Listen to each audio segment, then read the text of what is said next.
Bapak Ibu Saudara yang kekasih dalam Kristus Yesus Tuhan kita, terimalah salam dari kami HKBP Kernolong, HKBP tertua di luar Pulau Sumatera, yang senantiasa bersama-sama dengan saudara dalam renungan malam Shalom. Dan sebelum firman Tuhan sampai kepada kita berdoa. Ya Allah Bapa yang bertahta di sorga, yang senantiasa memelihara hidup kami melalui kasih-Mu dan perbuatan-Mu yang tidak pernah berkekurangan. Kami Engkau cukupkan, kami Engkau berikan apa yang perlu bagi hidup kami. Terima kasih untuk malam ini, karena Engkau masih boleh bersama dengan kami dalam renungan malam ini. Berfirmanlah Tuhan, karena kami akan mendengarkannya.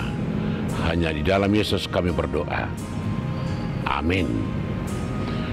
Bapak Ibu Saudara yang kekasih, firman Tuhan yang menjadi renungan untuk kita malam ini, kita ambil dari 1 Korintus 13 ayat yang keempat hingga ayat yang ke-7. Saudara-saudara, sebagaimana dasar dari seluruh ajaran Kristen, bahwa Yesus merangkum itu dengan 2 kalimat, kasihilah Tuhan Allahmu dan kasihilah sesamamu manusia. Dan bagi orang percaya, kasih itulah dasar dari tindakan dan perbuatan Allah, bagaimana membebaskan manusia, bagaimana mengasihi manusia, bagaimana memberikan yang terbaik bagi manusia. Dengan kata yang sangat luar biasa indahnya, karena begitu besar kasih Allah akan dunia ini.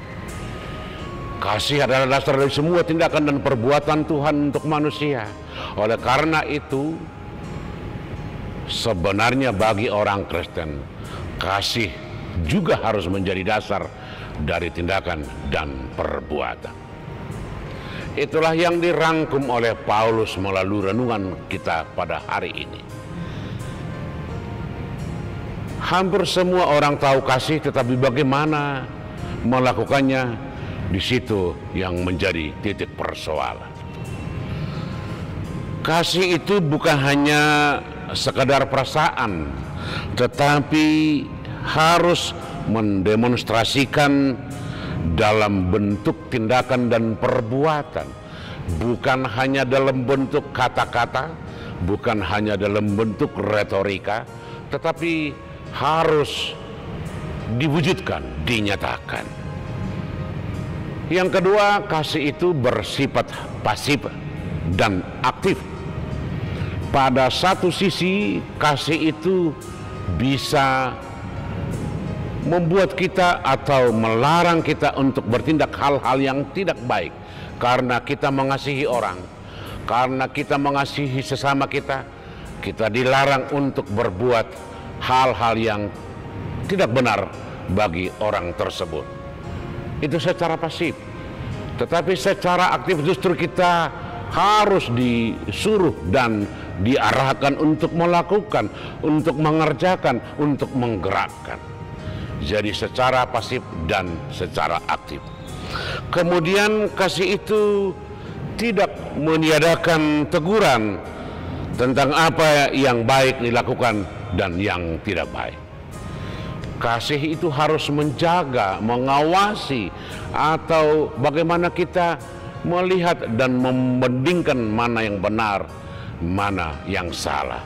Dengan demikian melalui kasih kita diajarkan untuk saling menjaga, untuk saling mengingatkan, untuk saling menegur. Itulah yang dikatakan oleh Paulus dalam 1 Korintus 13. Kasih itu pada dasarnya harus dilakukan dengan etika dan norma. Ayat 4 hingga ayat yang ke-7. Kasih itu sabar, dan seterusnya. Karena dengan demikian kasih itu tidak menjadi batu sandungan. Karena bisa saja kita berkata mengasihi orang, tetapi justru ingin menguasai atau mengatur seturut dengan kehendak kita. Itu bukan lagi kasih yang disebut oleh Paulus di sini. Karena itu Bapak Ibu Saudara, berkaca kepada kasih Yesus Kristus, Sang Guru Agung kita itu, paling sedikit ada 3 yang perlu kita lihat bagaimana kasih itu kita lakukan seperti yang dikatakan oleh Paulus di sini. Yang pertama, kasih Yesus sebagaimana yang dia lakukan atau dia tampilkan dalam kehidupannya selalu memberi sukacita dan kegembiraan. Setiap orang yang ditemui oleh Yesus di mana saja dan kapan saja, karena kasihnya dia selalu memberi kegembiraan. Kegembiraan karena apa? Karena kesembuhan, karena dibebaskan. Dia memberi kesembuhan kepada orang sakit, dia memberi makan orang lapar, dia kuatkan orang-orang yang lemah, dia ampuni orang-orang berdosa. Kasih tidak pernah membebani atau justru mengekang, tetapi harus memberi kebahagiaan, sukacita, dan kegembiraan. Yang kedua, berkaca kepada kasih Yesus, kasih itu harus memberdayakan, jangan mengurung, justru mendorong untuk berbuat hal-hal yang terbaik, melakukan yang terbaik, dan bergerak. Tidak menjadi pasif, tetapi bergerak secara luar biasa. Kasih itu harus mendukung dan mendorong seseorang untuk bertindak lebih baik, untuk lebih mengutamakan yang terbaik dalam setiap kehidupannya. Dan yang ketiga, berkaca dari kasih Kristus itu selalu memulihkan dan menyembuhkan. Di mana Yesus setiap bertemu dengan orang-orang yang punya persoalan, punya masalah, punya beban berat, punya penderitaan, Yesus selalu memulihkan dan menyembuhkan, mengembalikan kepada hal yang sebenarnya, memberikan hal yang luar biasa bagi kita. Oleh karena itu, kasih Kristus itu menjadi dasar dari kata-kata Paulus di sini. Saya akan baca selengkapnya untuk kita. 1 Korintus 13 ayat yang keempat sampai ayat yang ke-7. Kasih itu sabar, kasih itu murah hati, ia tidak cemburu, ia tidak memegahkan diri dan tidak sombong, ia tidak melakukan yang tidak sopan dan tidak mencari keuntungan diri sendiri. Ia tidak pemarah dan tidak menyimpan kesalahan orang lain. Ia tidak berduka cita karena ketidakadilan, tetapi karena kebenaran. Ia menutupi segala sesuatu, percaya segala sesuatu, mengharapkan segala sesuatu, sabar menanggung segala sesuatu. Karena itu, kasihilah Tuhan Allahmu, kasihilah sesamamu manusia.